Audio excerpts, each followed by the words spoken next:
Good morning, viewers and listeners. Today is a really special day for us with the British Business Podcast. I'm here with Ben Neo from Zoom, and I'm going to ask some questions about what's happened with Zoom. What an amazing journey. Oh, nothing much, Michael. Really, you know. No, it's been a crazy time, really, with Zoom. So, most people don't know Zoom's actually a 10-year-old business. So we've been around for 10 years, but Zoom's purpose is bringing people together in a convenient and an empathetic and an easy way. So most people know Zoom being a verb, and it's a gift and a curse. And before the pandemic, we were a video company, and that's what we did. And then the panic, and we were doing about 10 million users globally were using Zoom before the pandemic. Pandemic came, and all of a sudden, everybody had to switch or wanted to switch to some sort of method of communication because they couldn't see each other. Video seemed the right thing, and Zoom was very easy to use. And we grew to 300 million daily users globally. In what period of time? About 2 months. In 2 months, you have 10 million. 2 months. 300 million. Yeah, imagine being that in a business. So, it's a great thing for a salesperson. It's a really interesting place to keep that consistent, to keep that going, to make sure we can keep that relevant for everybody. I'm guessing it's a bit of a risk for a business. Grow that fast, we get told all the time in business. Yep. Some people go down. Yeah. I mean, that's the beauty of our technology and the way in which we've brought the technology together. It is Zoom's technology. Our architecture enables us to limitlessly scale in a very, very measured way around there. So we're not going to impact customer experience. For us, it's about how do we bring people together and make their lives better, right? So that's the first part. As if we have this phenomenal success, become a verb, gift and a curse, as I said before, because people now think they know what they do. And now if we look, beyond the pandemic, where we are today, we're fundamentally not a different business, but we're a more enhanced business. And we now have actually 17 applications that sit on the same global cloud platform. Not just meetings, it's using that rich, resilient, secure Zoom architecture, but we're leveraging that, having listened to our customers, to bring out other applications. And as a great example, what I do in Zoom, one of my responsibilities is Zoom Phone. So Zoom Phone is a vision that our founder had, Eric Yuan, aligned with what he was hearing from customers, which is, we love your video solution, but actually, what about other industries? What about other areas? Video, phone, and the other areas, could that be somewhere where you could really make it simpler, easier, more cost effective for us to use? Could we use your platform for that? Because effectively, cut the video out and we're on a phone call, it's all audio. So we've had a phenomenal rise. We've created again, our own solution. We've called Zoom Phone. We've created that starting from scratch 3 years ago, 0 users of phone users on there. To today, we've got 5.5 million users globally on it. We're the fastest growing UCaaS platform in the telephony space. What does UCaaS mean? Unified Communications as a Service, effectively delivering telephony and collaboration services from a cloud. That's what Zoom do. We are 5.5 million. We are a leader in the Gartner Magic Quadrant. It's the first time ever that a brand new solution in its first year has ever gone straight into the leaders quadrant. And the reason for that is because it's easy to use. Zoom like to look at what we call sort of legacy industry or industries where legacy vendors have been there for a while. They've got a monopoly on it effectively. They've stifled innovation, and actually it's quite expensive. How can we do things better? How can we impact positively the customer experience, and how can we make it cheaper for you to deliver that service? It's a mission critical service around there. And we're using a platform which is already in existence. So deployment's really quick, feature rich. We've got all the features that you might need, and we've got all the different languages because Zoom is a global platform. We're a global player. We're addressing these global markets. So it's been a phenomenal rise, to be honest, Michael. That's and you've been at Zoom for 2 years, 2.5 years? About 2.5 years, yes.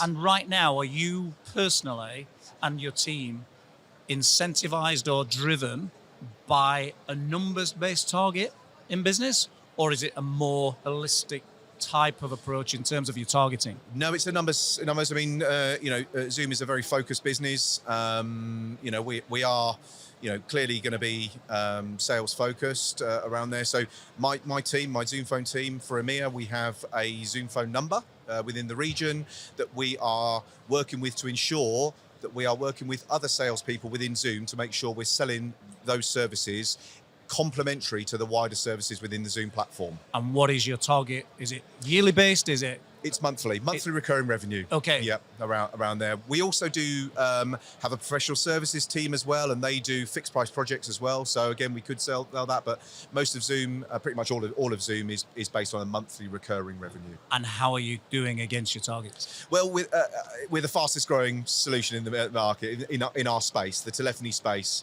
So we've had a very, very successful last 2 years in EMEA.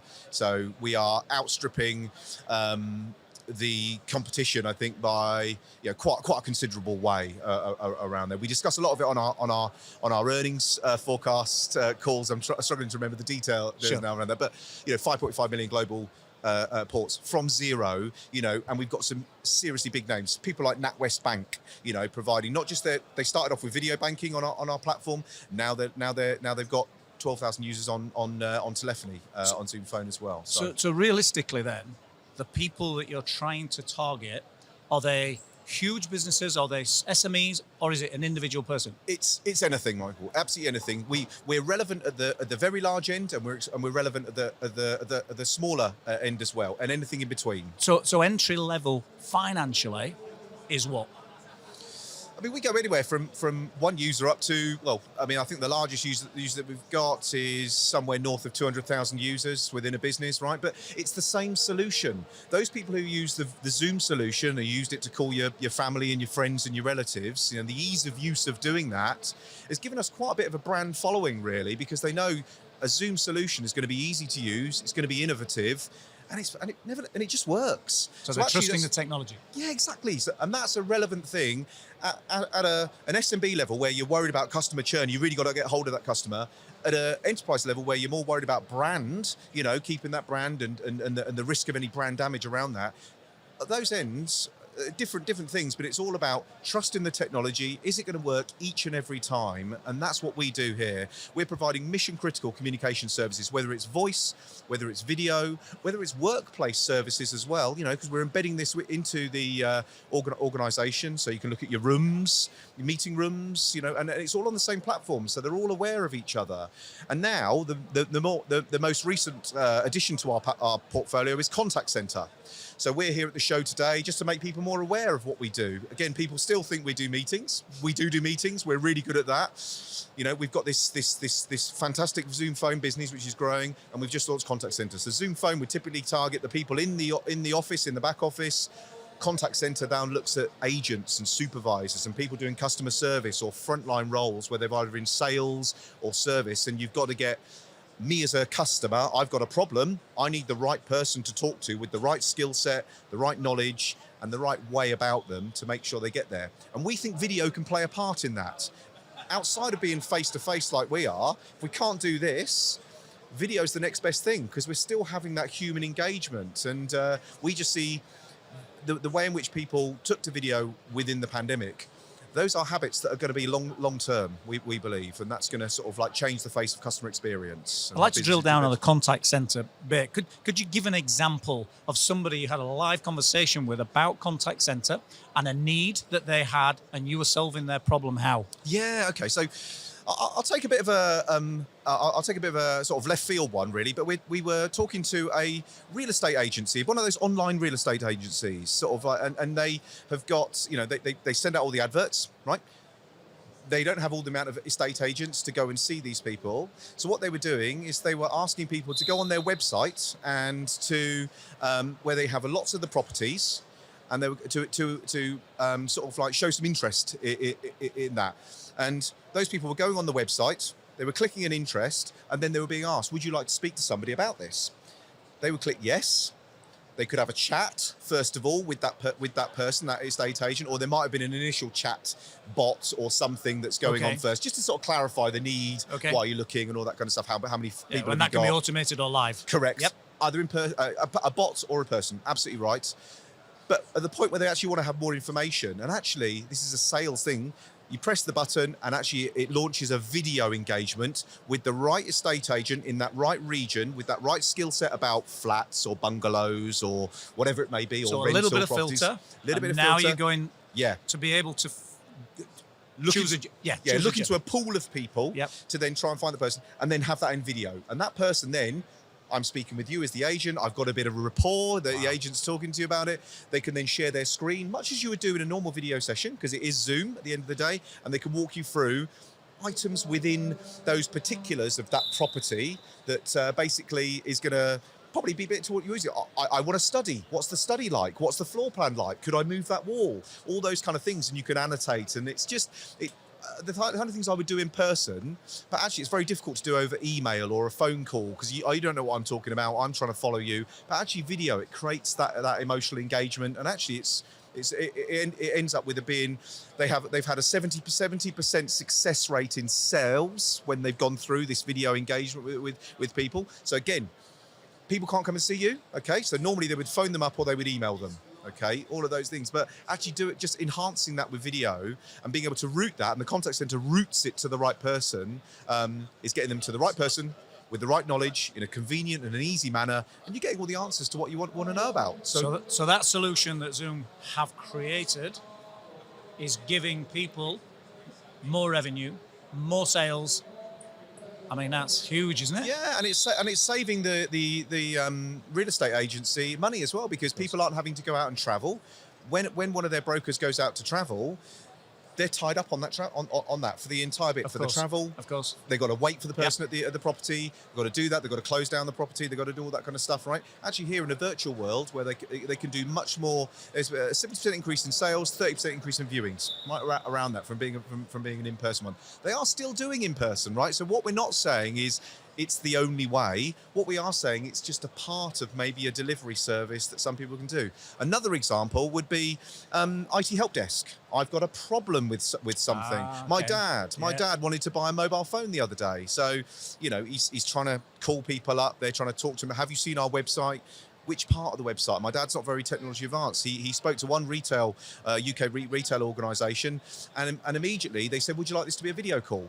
They've come up on a video call and they've walked him through the website. They've shown him the handsets themselves. They've talked to him about some of the accessories. And some demographics, some people, they just like seeing things. Things are very visual for them, and technology can be very frightening if you feel it's a barrier.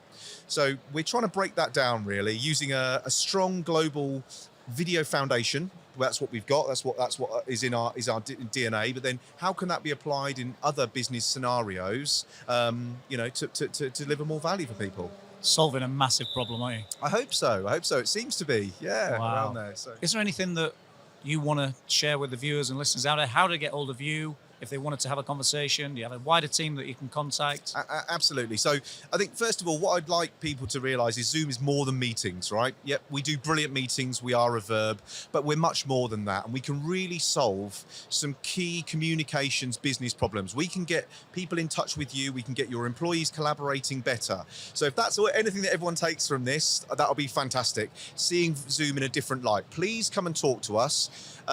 Please go onto the website. There's lots of information on the website. There's contact numbers on the website as well. Look me up, ben.neo@zoom.us, or on LinkedIn. No problem at all. Happy to answer any questions directly to the right people within either my team or another team within Zoom. But look, thank you for having me. It's been wonderful. Wow. And again, viewers and listeners, from our point of view, we're always trying to push that boundary and push that envelope in terms of understanding what's out there in business.